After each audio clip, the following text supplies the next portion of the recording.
Finally got a welder for your shop. I'm going to break down real quick of the first items that you need to get. Here are a couple things that you want to grab right off the bat. A silver pencil. They work great. I only use this to lay out. It's not in your budget. Just get some red pencils. They work good too. For laying out for cutting my material, I'll use a marker, a black one. Paint marker. I only use this if I have a lot of stock and I need to mark up my material. You're gonna need things to measure with. Tape measure. Get a good one. Get a Fat Max, get a DeWalt. Get several of them, all 25 footers. Make sure that they're same brand. Speed square, it's just not for carpentry. Can't forget a couple of combination squares. Pick up one or two of them. Pick up non-magnetic ones because you're working with metal, you're gonna get chips on them. Trusty level, you're gonna need it. Like I said earlier, metal moves. You wanna make sure when everything's all clamped down that you're all true. Framer squares, pick up a couple. They can be just cheap ones. All you're doing is making sure everything's all squared up. That's why you have that going. Square it up that way, and square it up that way, that way. You can also use it to make sure that everything's all even. There's no gaps. As you can see, I have a gap there in my table. Everything's there, all totally flush. Now I'm ready to weld. You can never have enough of welding clamps.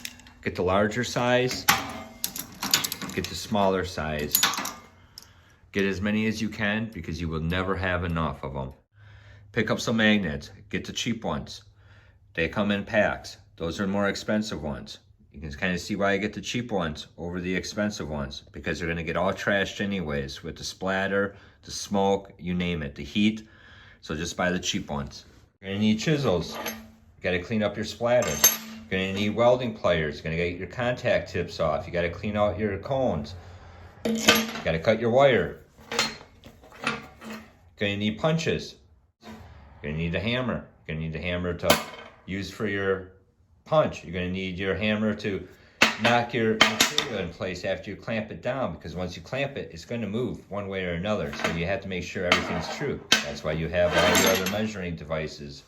Pick up one of those little fishing containers for your consumables. Put extra contact tips in there. Put extra cones in there. Put your extra respirator filters in there. It'll come in handy. You will definitely need grinders. You can either get battery operated ones, you can get a corded one. I would just start off with the corded one. Actually has more power and they're a lot cheaper. Get one that's comfortable in your hand because you're gonna be holding the grinder. Quite often, mostly if you're cutting down your steel, you gotta grind down welds, you gotta clean up your steel before you start welding.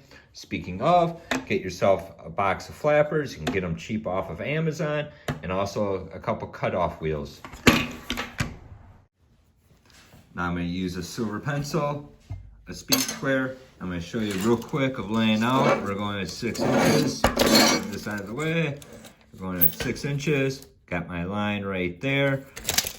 Take the speed square, line it up. Bam.